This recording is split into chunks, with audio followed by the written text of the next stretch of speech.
L'écocide, ça vient de oikos, donc la maison, la planète Terre, et en même temps oxydere, donc tuer. Et finalement, le crime d'écocide, c'est vraiment la destruction des écosystèmes. Ce sont tous ces dommages graves portés à l'environnement qui sont de nature à détruire les écosystèmes dont finalement la vie des êtres humains, mais la vie en général aussi, dépend sur Terre. Et c'est pourquoi il est capital aujourd'hui de la protéger. Le code pénal ne vous protège pas encore contre la destruction des écosystèmes. Et c'est pourquoi je crois que nous devons nous battre pour pouvoir reconnaître la qualité, la valeur intrinsèque des écosystèmes, de la nature, dans notre code pénal. Finalement, reconnaître le crime d'écocide, c'est aussi reconnaître des droits de la nature.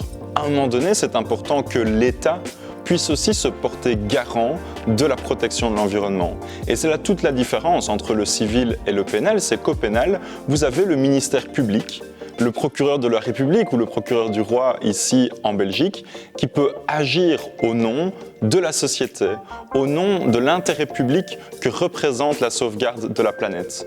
Et c'est pourquoi, encore une fois, moi j'espère de tout cœur que nous pourrons, avant 2024, avant la fin de cette législature, reconnaître le crime d'écocide dans notre code pénal ici en Belgique.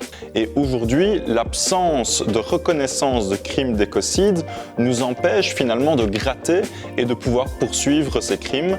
Alors c'est l'impunité qui domine en matière de pollution environnementale et c'est cette impunité qu'il faut aujourd'hui cesser. C'est ça que nous devons absolument parvenir à faire avec la reconnaissance du crime d'écocide, c'est ajouter un effet dissuasif pour empêcher que des sociétés transnationales choisissent finalement la voie la moins chère et ça au péril de l'environnement. Non, il faut absolument que la valeur intrinsèque, encore une fois, de la nature, de la sauvegarde des écosystèmes, soit reconnue, mais soit aussi imposée de manière contraignante par le pénal à toutes ces sociétés transnationales. Il y a un an, j'ai déposé pour la première fois une proposition de résolution avec les Verts, avec mes collègues écologistes, ici à la Chambre, pour reconnaître le crime d'écocide à la fois au niveau international, mais aussi au niveau national dans notre code pénal belge. Avant cela, j'ai demandé au service de la Chambre de faire des recherches et de voir quand la notion d'écocide, cette idée d'écocide avait été mentionnée dans les travaux parlementaires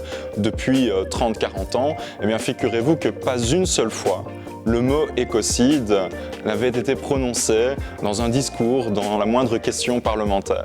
Il faut savoir que la Belgique est le premier pays européen à avoir demandé la reconnaissance de l'écocide à la Cour pénale internationale, après seulement les îles Maldives et l'île du Vanuatu. Ce n'était pas évidemment une coïncidence si deux États insulaires menacés par la montée des eaux à cause du réchauffement climatique s'insurgeaient évidemment contre le business as usual et demandaient la reconnaissance de l'écocide, mais ici c'est un État européen, la Belgique, qui fait vraiment office de pionnière pour pouvoir reconnaître ce nouveau crime environnemental gravissime. Mais je suis convaincu qu'avec la société civile, nous pouvons vraiment, dans nos parlements, faire bouger les choses et faire évoluer nos législations à la lumière des enjeux du XXIe siècle. Et l'enjeu principal du XXIe siècle, c'est la lutte contre les changements climatiques et la sauvegarde de l'humanité et de la planète. Mais je crois que nous n'y arriverons pas ici au Parlement, nous n'arriverons pas à faire bouger les lignes contre évidemment des tentations conservatrices, de grands lobbies, d'intérêts industriels, financiers, banquiers. Nous n'arriverons pas sans la mobilisation de la société civile à faire changer les choses. C'est vraiment important que nous comprenions enfin, tout parti confondu, comme responsables politiques, que les citoyens, les citoyennes, les jeunes qui marchent dans la rue pour le climat nous demandent une chose, c'est sauvegarder la planète Terre. Et nous avons donc une responsabilité à la fois morale, éthique et politique de faire changer les choses dans notre législation pour reconnaître ce crime d'écocide. Il est absolument temps de faire bouger les choses. Il faut que cette impunité environnementale cesse à tout prix.